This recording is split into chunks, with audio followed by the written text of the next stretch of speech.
오늘은 언약의 흔적 무지개라는 제목으로 하나님의 말씀을 함께 나누도록 하겠습니다. 하나님을 떠난 우리 사람들에게 그 결과로서의 심판이 오게 되었습니다.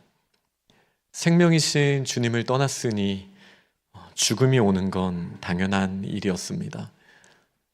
사랑이신 하나님을 떠났으니 우리에게 미움과 분노가, 짜증이, 무관심이 오는 건 당연한 일이었습니다. 질서를 세우신 하나님을 떠났으니 무질서가 저희의 삶을 찾아오는 것은 당연한 것이었습니다. 이것을 성경은 하나님의 심판이라고 표현하지만 저는 그냥 우리 인생의, 하나님을 떠나버린 인생의 기본 값이라고 그렇게 말하고 싶습니다. 이 질서이신 하나님을 떠났으니 질서로 물들의 경계를 정하셔서 그 물이 자신의 영역을 넘어서 우리 사람이 밟고 살아야 하는 땅으로 침노에 들어오지 않도록 하나님께서 물을 하늘에도 모아두시고 그리고 바다에도 모아두셨고 또 땅 아래 깊은 샘에 물을 모아두셨는데, 하나님의 형상으로 온 땅을 다스려야 되는 우리 사람들이 그 하나님의 질서를 이제 인정하지 않게 되자 이 세상도 그 영향으로 부패하여지고 하나님이 세우신 질서가 무너지게 됩니다. 그리고 이 질서가 무너지는 것은 결국은 이 땅들이 자신의 경계를 넘어서 우리 사람들을 삼켜버리는 대홍수로 연결된 것이 오늘 본문 전까지의 창세기 노아 홍수 기사의 내용이라 할 수 있습니다. 여기서 하나님이 인간들을 복수하시는 장면으로 이해하기보다는 하나님의 질서를 사람들이 떠났을 때, 하나님을 떠났을 때 우리의 결국이 어떠한지를 저희가 선명하게 보게 되는 장면이라고 할 수 있습니다. 그러나 이 웬일입니까? 하나님께서 우리들의 삶에 개입을 하셨습니다. 그냥 내버려 두실 수가 없으셨습니다. 우리의 신음을, 우리의 고통을, 우리의 버려짐을, 우리의 낙담함을 하나님은 그냥 내버려 두실 수 없으셨습니다. 그래서 그냥 놔두면 하나님을 배반하고 하나님의 진리와 질서를 무시하고 탕자처럼 떠나갔던 저희들을 그냥 놔두면 자연스럽게 오게 되는 그 모든 고통과 죽음의 문제를 해결하시기 위하여 하나님은 특별한 계획을 세우셨고, 그 계획을 언약이라는 이름으로, 하나님의 특별한 약속이라는 이름으로 하나님의 사랑을 사모하고 바라보는 자들에게 베풀어 주셨다라는 것이 이 노아의 홍수에서의 방주라고 할 수 있죠. 이 방주는 에덴 동산과의 공통점이 있습니다. 먼저 하나님께서 이 특별하게 질서를 세우시고 이 혼돈 가운데 질서를 세우신 후에 첫 3일을 그렇게 창조하셨죠. 뒤에 3일은 또 채우시는 일을 하셨습니다. 방주도 하나님의 설계를 노아가 짓기는 했지만 하나님의 설계대로 하나님의 질서를 세워나가는 일을 한 것이죠. 그리고 방주가 다 지어진 이후에 그 안에 마치 온 땅에 바다의 하늘에 생명들이 가득했던 창세기 1장의 모습처럼 이 방주 안에 다시 생명들이 가득하게 됐던 것을 저희는 알고 있습니다. 그런 의미에서 노아의 홍수의 방주는 우리는 재창조라고도 표현을 하기도 합니다. 하나님을 떠나 있는 그 결과로 끔찍한 이제 홍수를 경험하게 되는 온 세상에서 딱 한 곳, 이 방주만 하나님의 함께 하심을 경험했습니다.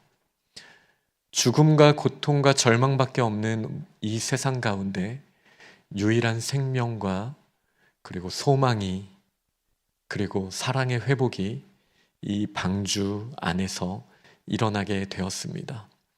노아라는 이름은 쉼이라는 의미를 가지고 있습니다. 이 하나님께서 이 노아가 나오는 홍수 기사를 보면 이 노아라는 이름을 활용하셔서 특별히 행하시는 일들이 몇 장면이 보여지게 됩니다.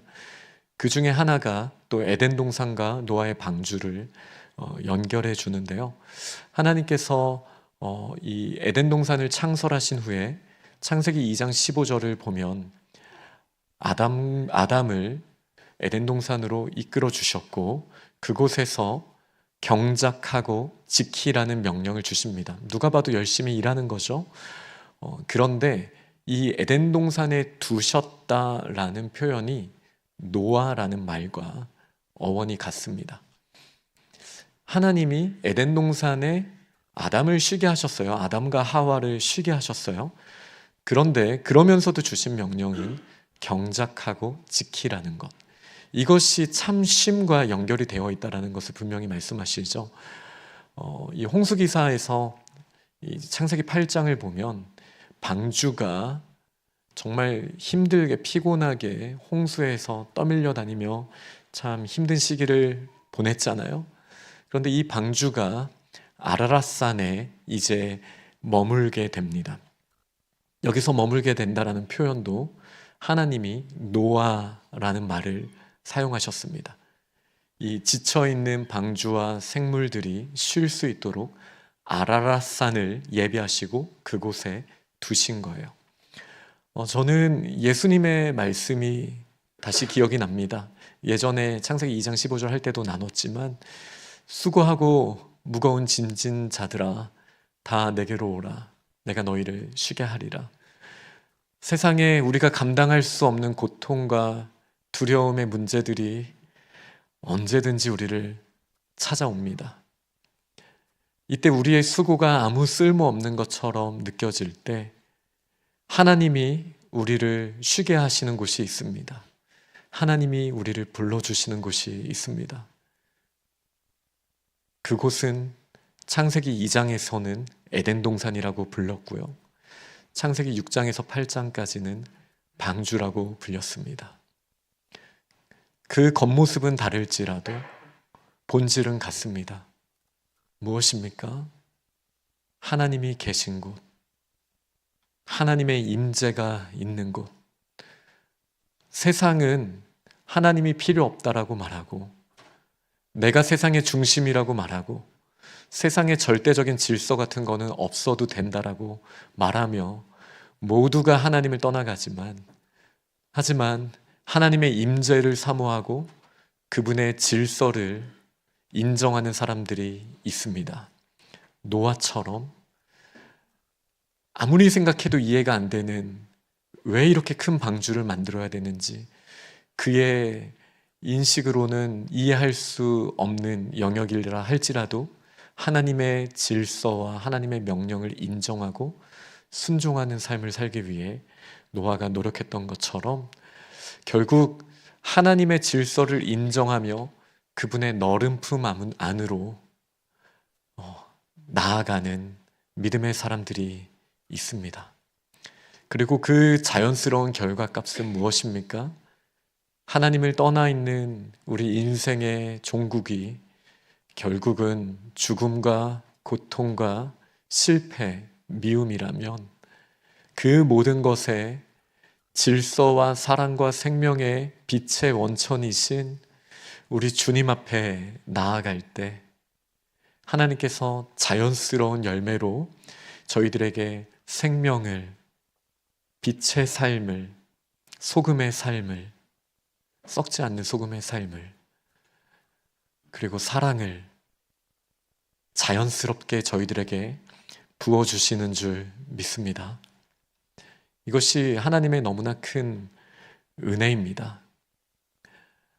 자격 없는 저희가 어떻게 하나님 앞에 나아갈 수 있겠습니까? 하나님의 가장 높은 하늘 위에 하늘 위에 하늘에 있는 계시는 그 하나님의 보좌, 그 하나님의 보좌 앞에 나아갈 방법은 도저히 찾을 수가 없습니다. 저희가 아무리 높은 성을 쌓는다 할지라도 그곳에 나아갈 수 없습니다. 그러나 이 거대한 구원의 이야기에 우리가 할 수 있는 것은 없지만 하나님의 행하심이 너무나 선명하게 드러나 있습니다. 오늘은 그 하나님의 크신 일에 대해서 우리가 하나님의 말씀을 나눌 수 있으면 좋겠습니다. 노아의 홍수 이후에 세상은 변했습니다. 그들의 수명은 길어야 120년으로 이제 줄게 되었습니다. 그리고 무엇보다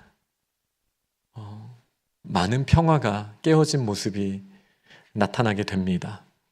하나님이 인간의 연약함 때문에 동물을 먹을 수 있도록 식량으로 허용하십니다. 여기서 허용했다라는 것은 하나님이 기뻐하시는 뜻이다 라기보다도 우리의 연약함 때문에 하나님께서 허용하셨다라고 저희가 이해를 하는 것이 맞겠습니다. 우리가 동물을 이제는 잡아먹게 되었으니 동물과 저희와의 관계가 깨어질 수밖에 없지 않겠습니까?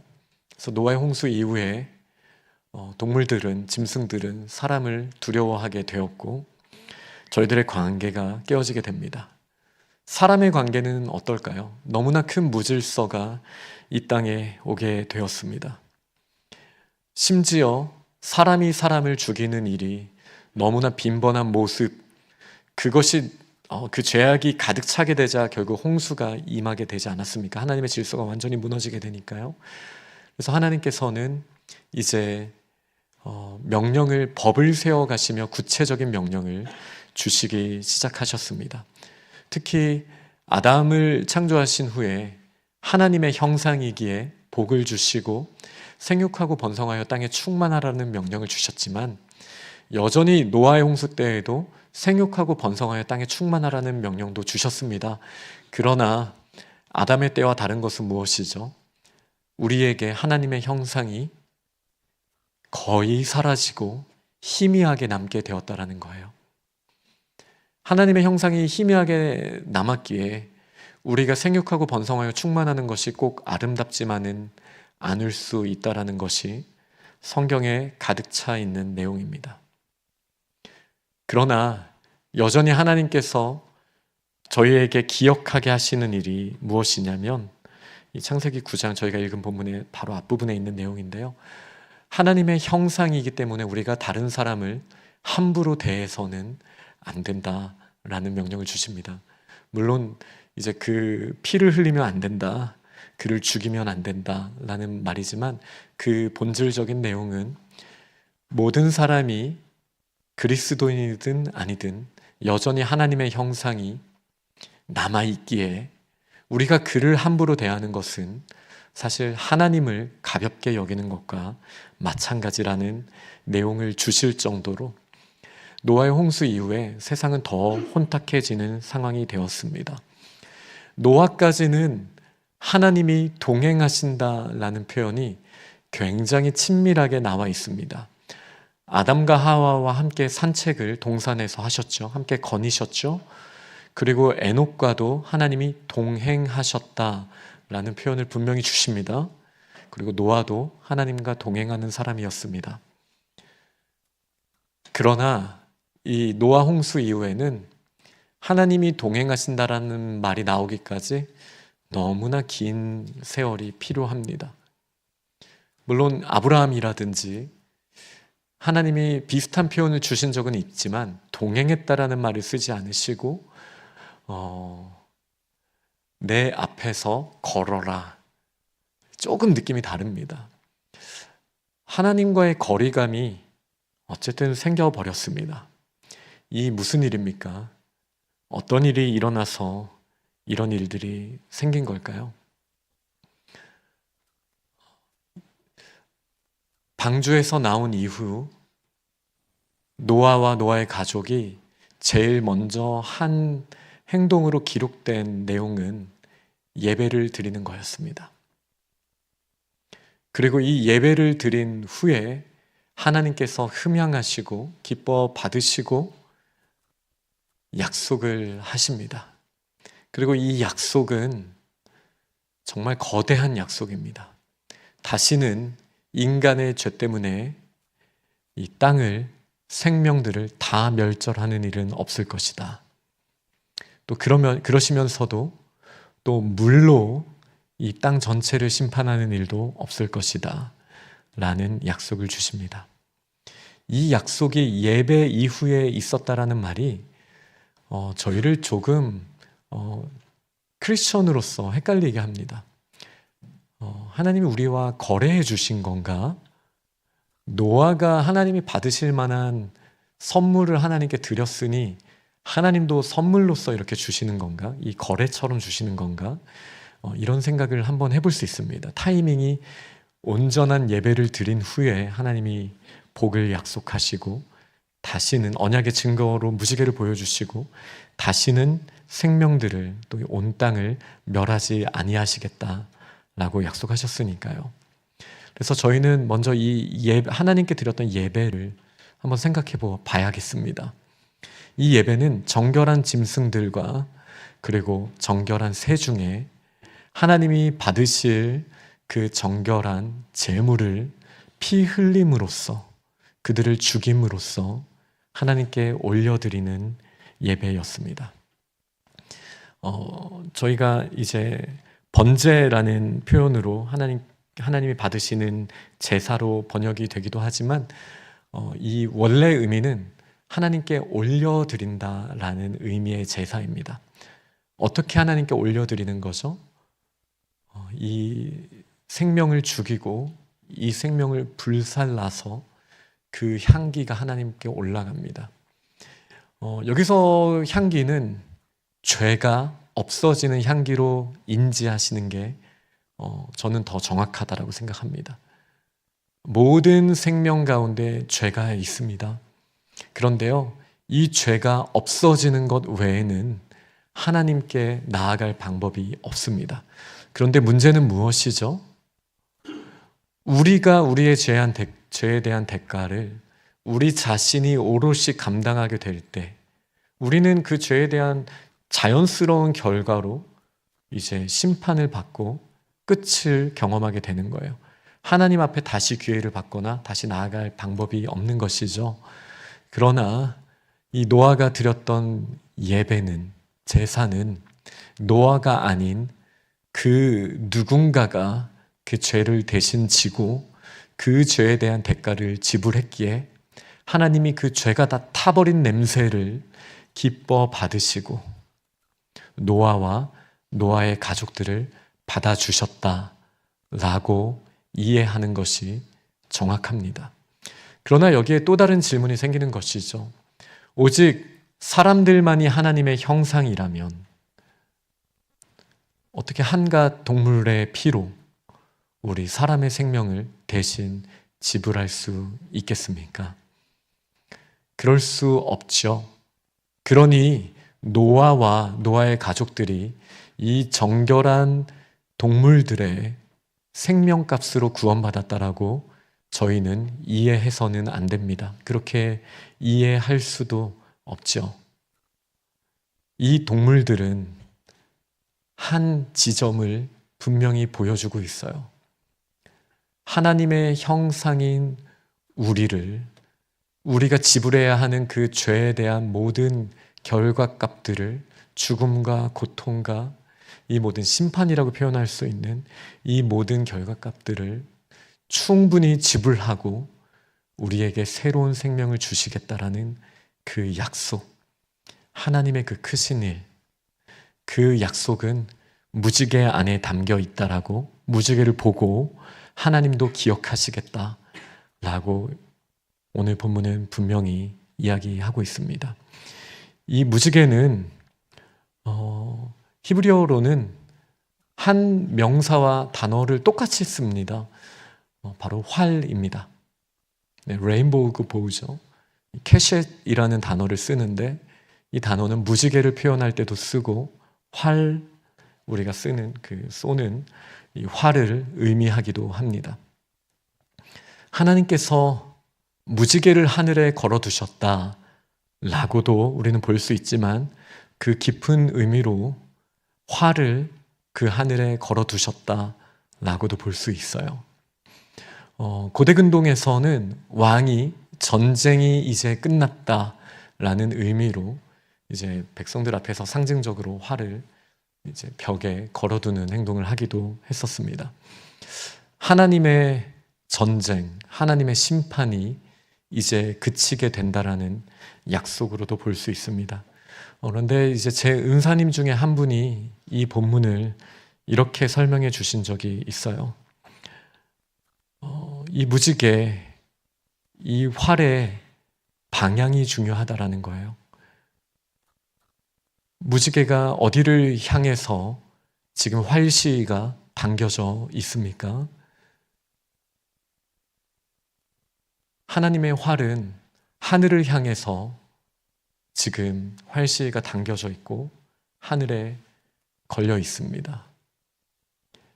노아의 홍수 때 일어났던 일을 생각하면 이 활은 땅을 향하여 활시위가 하나님께서 당기시는 모습으로 사실 있어야 합니다. 그러나 이 하나님의 크신 약속 가운데 저희에게 주신 은혜는 이 활을 하나님을 향하여 이제 당기시겠다라는 약속으로 저희가 볼 수 있지 않겠습니까? 다윗의 시 시편 18편을 보면요, 하나님께서 화살을 날려 그들을 흩으신다라는 표현이 있어요. 이게 14절에 나오는 거고요. 13절에 보면 하늘에서 우레소리를 내시고 지존하신 이가 음성을 내시며 우박과 숯불을 내리시고 화살을 날리신다. 심판하시는 하나님의 모습이 나옵니다. 그런데 똑같은 시편 18편은 주님만이 우리의 요새, 산성, 방패이심을 또 고백하는 시입니다. 하나님이 우리의 방패가 되신다라는 말은 어떤 의미입니까? 우리가 맞아야 하는 활을 대신 맞아주시는 하나님의 약속이 아닙니까?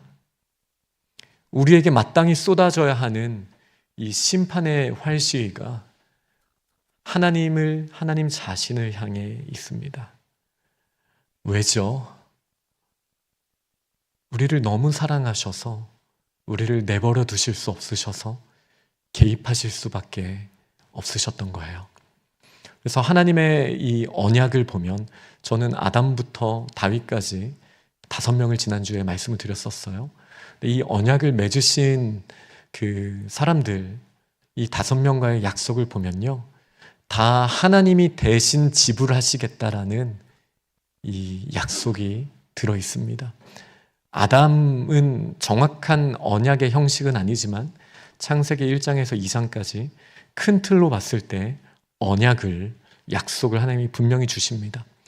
그런데 이 언약을 깨뜨릴 때 아담이 그 벌거벗음의 수치를 느꼈을 때 결국 한 생명을 죽여서 하나님이 가죽옷을 준비하셔서 입혀주시지 않았습니까? 그리고 아담은 하나님의 은혜를 경험했죠. 마찬가지예요. 동물에게 어떤 힘이 있겠습니까?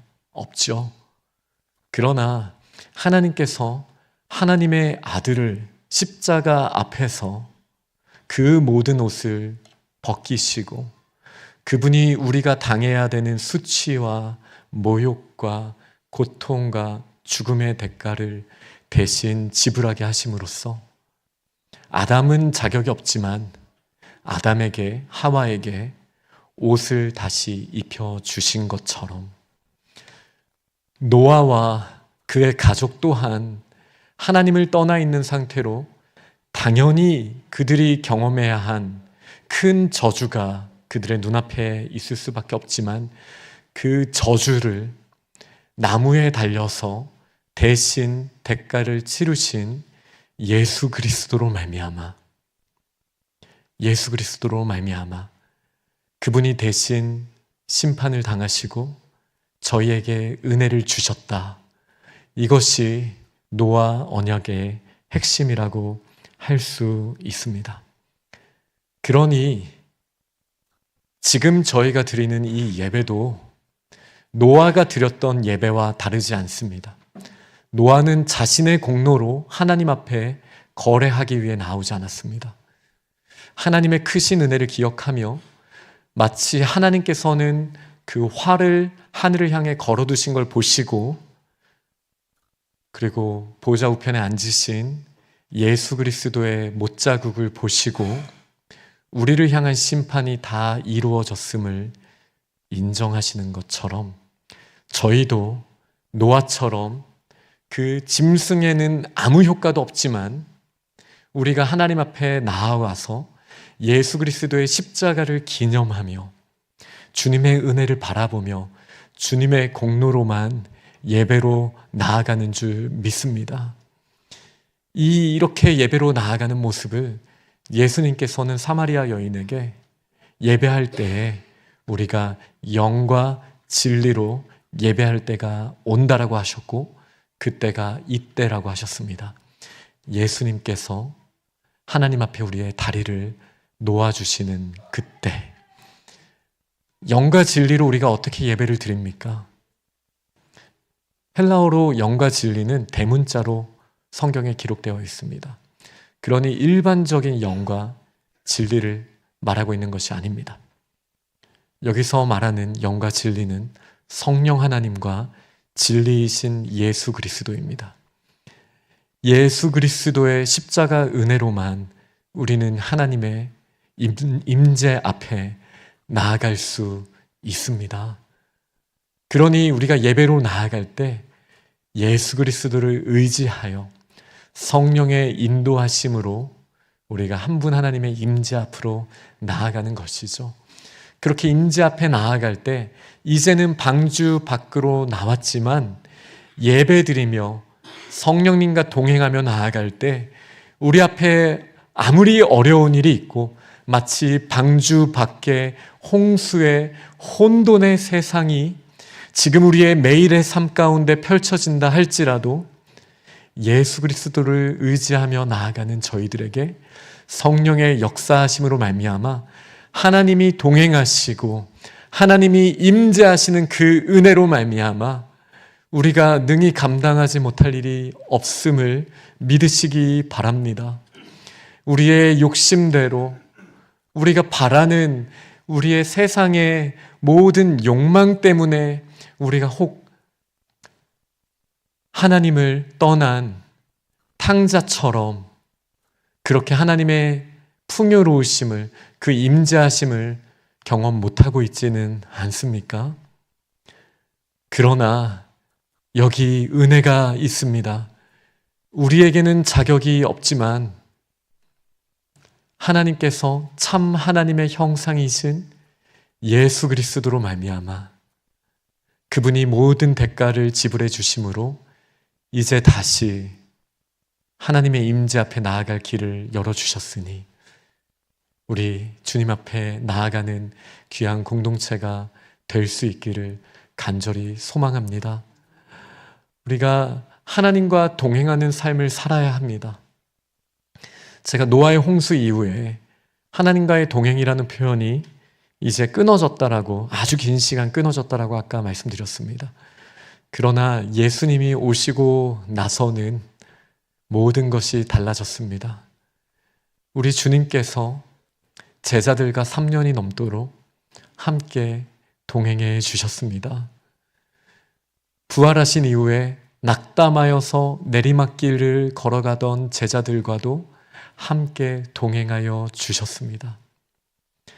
그들이 풍랑이 이는 바다 위에 있을 때에도 우리 주께서는 그들과 함께 하여 주시고 그 물들을 꾸짖어 주셨습니다. 그리고 이 모습은 마태복음 3장에서 절정이 드러나게 됩니다.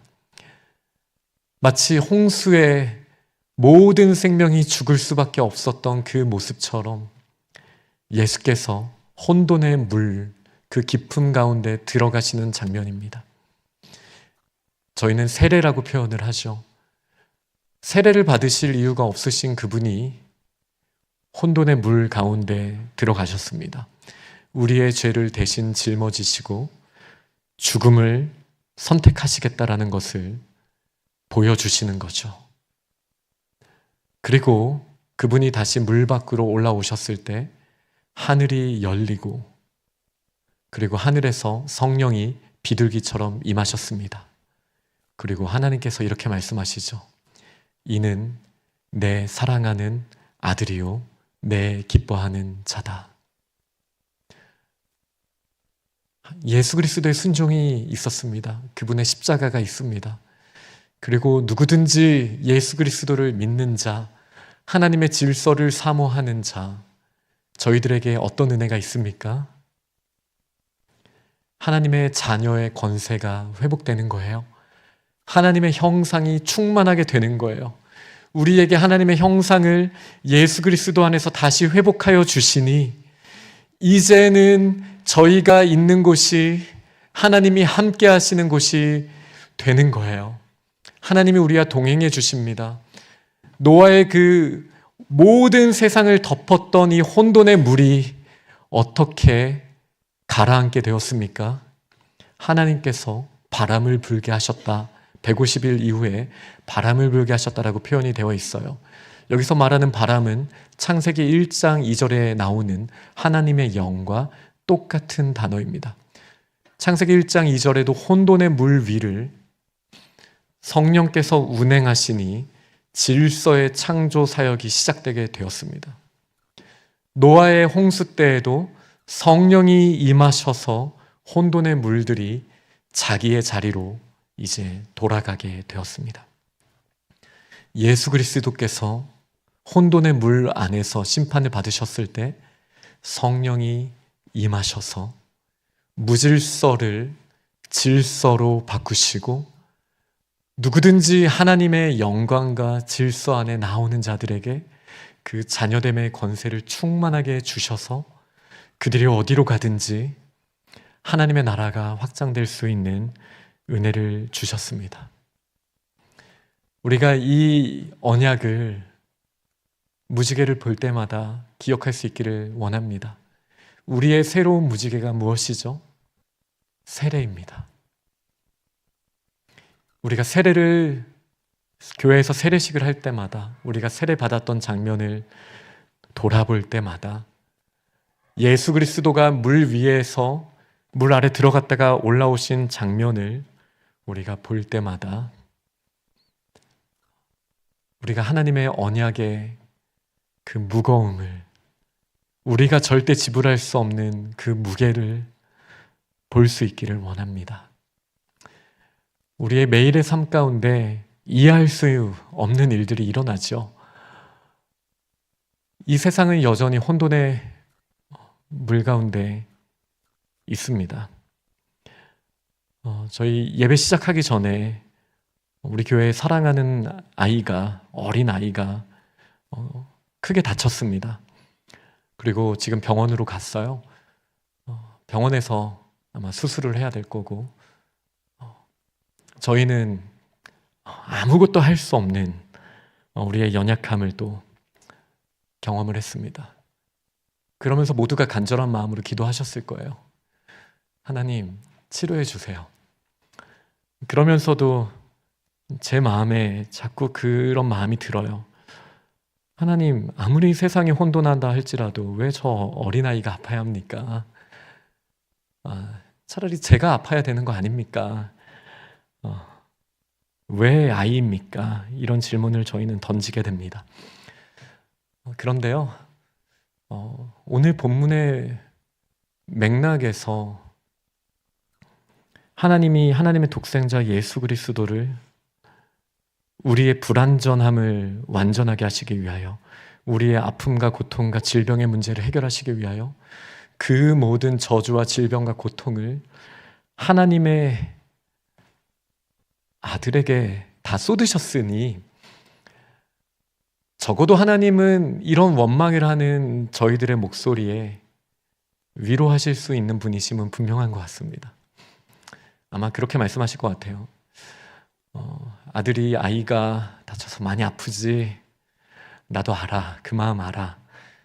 아마 이렇게 우리 하나님께서 얘기하시지 않을까라는 생각을 합니다. 그러면서 여전히 혼돈의 바다 가운데 있는 저희들의 매일의 삶 가운데 우리 하나님께서는 우리에게 어떤 기대함을 가지실까? 모든 영역에서 하나님의 질서가 회복되기 위해 우리는 더 부지런히 노력해야겠습니다.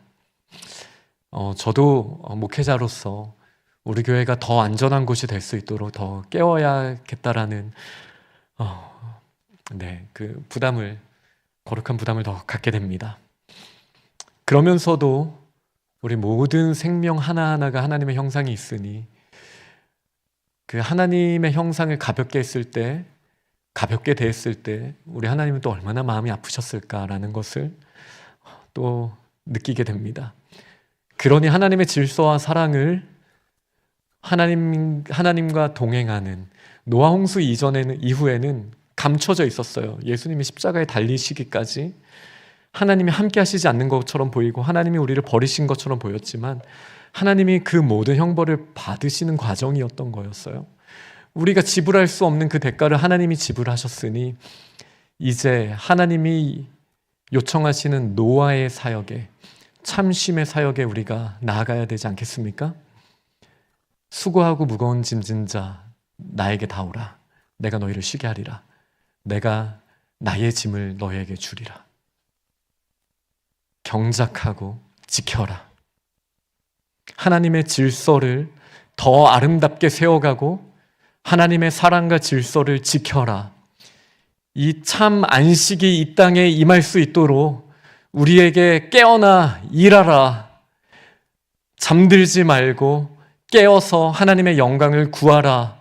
부르시는 하나님의 음성에 믿음으로 반응하는 우리 귀한 믿음의 공동체가 되시기를 간절히 축원합니다. 아멘. 이 시간 함께 찬양하며 우리 함께 결단합시다.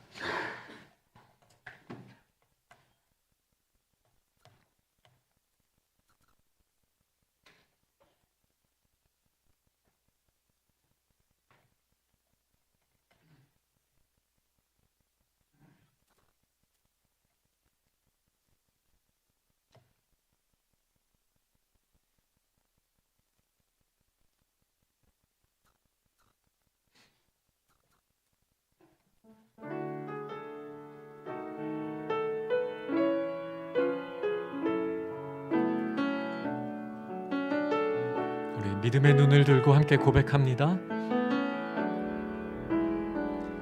나의 영혼이 잠잠히 하나님만 바라며 나의 구원이 그에게서 나는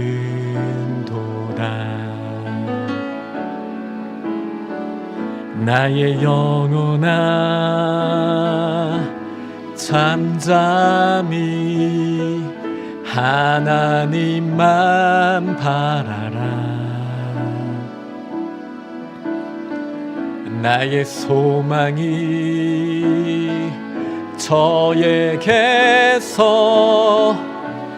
나는도다. 오직 주만이 나의 반석 나의 구원이시니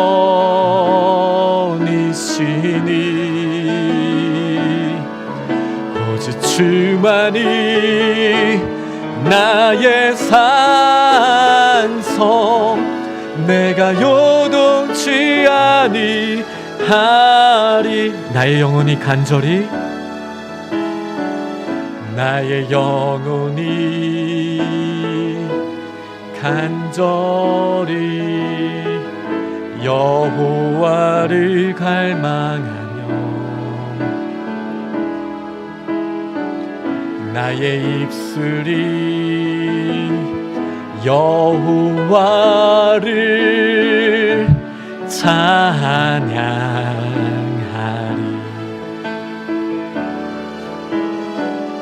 나의 영혼이 즐거이 여호와를 따르리니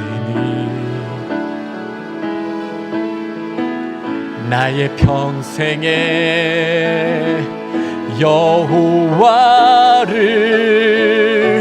송축하리. 오직 주만이 나의 반석 나의 구원이시니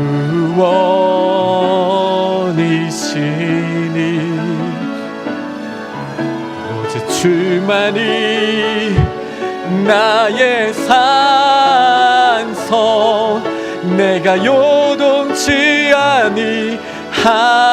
오직 주만이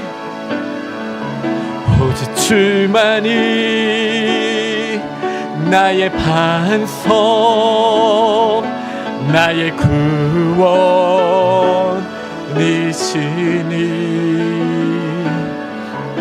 오직 주만이 나의 산성 내가 요동치 아니하리.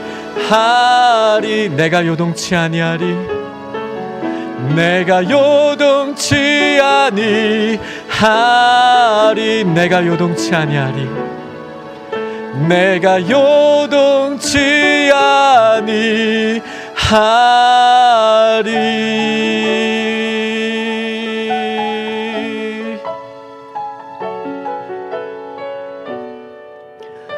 이 시간 우리가 십자가를 바라봅시다. 왜 활시가 하나님을 향해 당겨져야 합니까? 하나님, 사람이 무엇이기에 저희를 이렇게까지 사랑하십니까? 우리 십자가를 바라보며 주님의 임재를 구하며 특별히 기도하실 때 우리 사랑하는 아이의 수술을 위해 깨끗하게 회복될 수 있도록 우리 간절한 마음으로 이 시간 함께 기도하신 후에 제가 기도하도록 하겠습니다. 주님, 주님의 은혜를 구하며 이 시간 저희가 믿음의 자리, 간구의 자리에 나아갑니다. 하나님, 저희가 무엇이기에 하나님이 대신 우리의 심판을, 십자가를 감당하셨습니까? 그렇게까지 사랑하시고 대가를 지불하시고 저희에게 주님과 동행하라고 말씀하셨으니 이제 혼란의 바다에서도 하나님, 저희가 믿음의 길을 걷겠습니다. 하나님과 동행하는 삶의 여정을 저희가 믿음으로 나아가도록 하겠습니다. 하나님, 사랑하시는 아들을 위하여 기도합니다. 하나님, 다쳤습니다. 하지만 하나님의 치료하심이, 하나님의 강권적인 은혜가 임하기를 원합니다. 주님, 역사하여 주옵소서. 하나님, 깨끗한 회복을 허락하여 주옵소서. 하나님, 저희가 할 수 없지만 하나님, 엄마 아빠의 마음으로 이 시간 기도하오니 하나님, 그 아들의 아픔을 누구보다도 잘 아시는 주께서 우리의 기도에 귀 기울여 주시기 원합니다. 주님, 인도하시고 주님, 역사하여 주옵소서. 주님, 함께 하시기를 원합니다.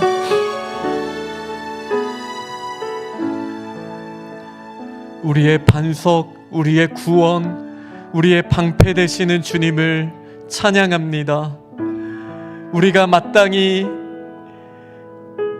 받아야 한 그 저주를, 그 심판을 저희가 무엇이기에 대신 감당하셨습니까? 사랑하는 아들을 버리시기까지 그 고통을, 그 죽음을 내버려 두시고 대가를 지불하심으로 저희에게 주님의 사랑을 확증하셨으니 아들을 주신 주께서 저희에게 무엇을 안 주시겠습니까? 하나님, 저희의 믿음의 눈을 열어 주옵소서. 혼탁한 세상 가운데 우리가 이해할 수 없는 어려운 일들이 늘 일어납니다. 그러나 주님과 동행하기만 하면, 성령이 임하시기만 하면 그 땅이 마른 땅같이 변하게 되는 줄 믿습니다. 저희의 마음 가운데 먼저 성령으로 충만함을 허락하여 주시고 하나님의 영광을 구하게 하여 주옵소서. 하나님, 그것이 소돔과 고모라, 광야, 바다 어디든 상관없습니다. 주님과 함께 동행하며 그곳을 하나님의 땅으로 바꾸겠습니다. 하나님, 이 시간 저희가 간절히 기도했습니다. 하나님이 사랑하시는 우리 어린 아들, 하나님께서 치료하여 주시고 치료의 광선을 더하여 주옵소서. 하나님, 치료하는 의사에게, 의무진들에게, 의료진들에게 하나님의 최선의 지혜를 주시고 하나님 최선의 선택을 하게 하여 주옵소서. 하나님의 놀라우신 은혜가 임하기를 간절히 소망합니다. 아들을 주신 주님께 하나님, 저희가 간절히 구하오니 주님의 역사하심을 허락하여 주옵소서. 예수님 이름으로 기도합니다. 아멘.